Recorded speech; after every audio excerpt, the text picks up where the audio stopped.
guys, it's KjamnNaturals with Chris and Rye, and today we just wanted to talk about something that we have been learning about and trying to develop in ourselves, and really just our process in it, and just wanted to talk to you guys about it. So yeah.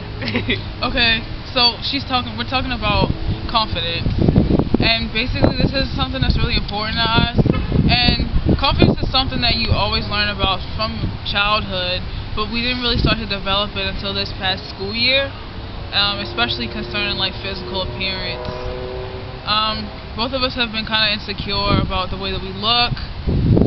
We didn't think we were pretty, we didn't think we mattered, we didn't think anyone noticed us. But this past year, we've really come out of our shell, and we've really learned how to love our skin and our hair, and just really accept ourselves for who we are, but not in a way where we're just tolerating ourselves, but in a way where we really see ourselves as beautiful, and we can only bring what we have to bring to the table, and no one else can bring that. Kind of, beauty is in the eye of the beholder. You have to see it for yourself, and I feel like we've finally gotten to that point. What do you think? Yeah, I have, especially, okay, we're sophomores in college, and last year we came in, we were freshmen, and we were just, excited to be in college. I think that was just the most exciting part, just being in college. But then, as time develops and stuff, and we saw, dynamics change within just relationships, not just ours, but people on campus. And we go to a college where it's not that big a campus. I think there's 500 students in the undergrad, and it is a predominantly white college overall. And I think there's not that many black people at all. And then the girl to guy ratio is 3 girls per each guy. And so the girls that do, there's not much chance of a guy, looking at you or, checking you out or getting a boyfriend, just because there's not that many guys there. And then, I don't know, it's a private college as well. So, and the guys are really timid. Not all of them, but they don't know how to approach girls, and if they do find you attractive, you might not ever know. And the ones that do approach girls, they're taken. Yeah. So it's just really hard. We can't just look for affirmation from guys anymore. So we had to take time to look within, and then seek God, and really, have Him help us see ourselves as beautiful. And it was a rough process about light skin, dark skin, long hair, short hair, curly hair, straight hair, and really battling that out. And another thing I think that really affected us was we had to come to the conclusion, I don't think we really had to deal with it at home because we were around people that looked like us, but there, we are built differently than the other girls there.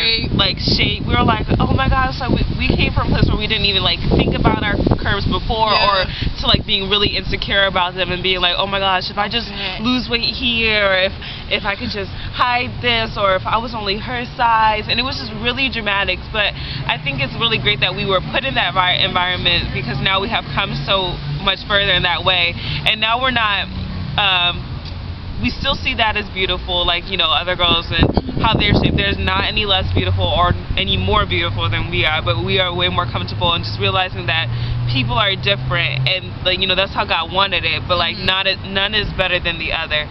But basically, what's some stuff that has helped us get to where we are? What do you think? I think it really helps to have some solid friends that can build you up when you're feeling low, when you're feeling crazy. Like me and Ryan, we have some other friends that we hang out with, where if we're feeling like we're not cute, they don't coddle us and say, "Aww," but at the same time, they're not "Girl, shut up." It's no, we would counsel each other and tell each other, you need to seek God, you need to really stop it, you can't focus on what other people think and what someone else looks like. You have to focus on who you are, and you're beautiful for who you are. Another thing would be, for me personally, I had to learn to stop playing the victim role. I had to stop saying, everyone's against me, no one likes me. Really, that's so unrealistic, and if you keep thinking that way, you're never going to come out of it. And honestly, practice.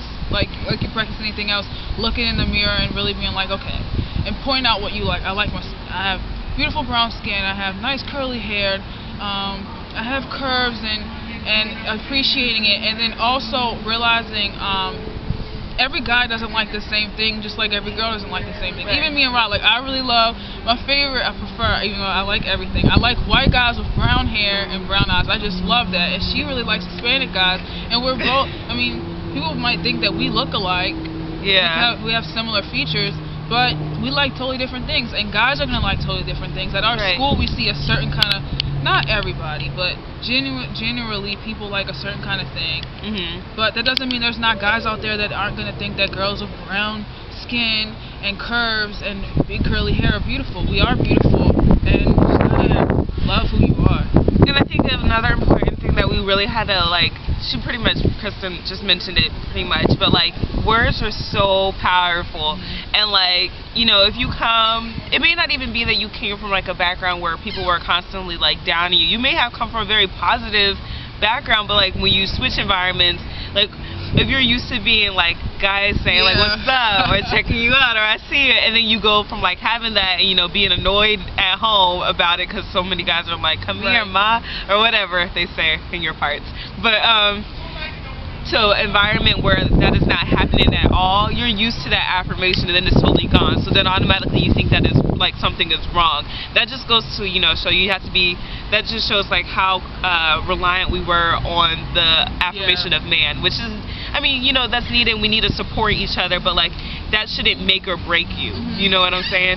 So like words are very powerful, which is another reason to just, when you use your words, not just to yourself, to just be a positive person, because that'll just change your whole mindset of thinking, not just of how you look, but of how you feel. And you could, like Kristen was saying, like practice saying it to yourself, like, this could be a good day, I look good, I like this outfit, I'm going to do my hair like this, or but like practice like being positive towards other people, because like being kind and stuff will just affects you, even if you're not doing it directly to yourself, which in reality you kind of really are. If you're being nice to someone, you will feel better inside about that, and it'll just radiate throughout different areas of your life. So words are so powerful, so if you use them in a positive light, it'll just change everything about how you look at yourself, other people, and life itself. Another thing that like I know I had to deal with, I mean me and Kristen could relate to this, I was a very anxious person. Like I would just, everything, especially when I went to high school, I grew up mostly in a really private Christian school, and it was small, and then my junior year I went to a school where I had like almost 500 people in my class, and it was just a lot, and I used to have like little panic attacks and just be anxious and nervous about everything. I didn't like people looking at me, of course. So that just obviously, you know, that kind of ties in with how you feel about yourself. So if you have like issues like anxiety or depression, or you know, any other like issues that could like, because that stuff does affect every little bit of your life. Like some people may think my anxiety just affects my public speaking, but that's gonna affect, you know, how you think people are looking at you, which is a wrong perspective, could be a wrong perspective about like how people look at you. So I encourage you to, like, if you know you have like a issue like that, to not dance around it, but to address it. Like that was a huge thing for me this year, especially at the beginning of the school year. I had to make myself like see, why was I so anxious? Why was I nervous to be around people? And I had to just really hit that head first and really confront it, and it's really worth it in the end, I think. So what do you think? I agree with that too.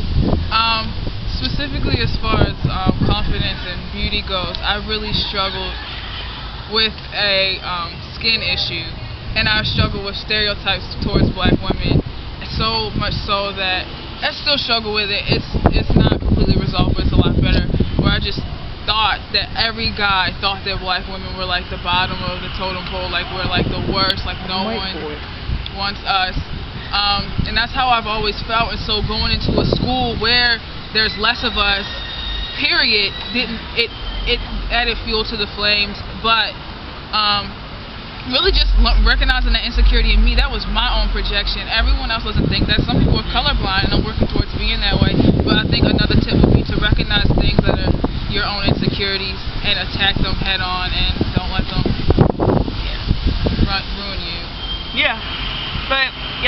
say for now. If you guys have any questions or suggestions, or you could relate, just let us know.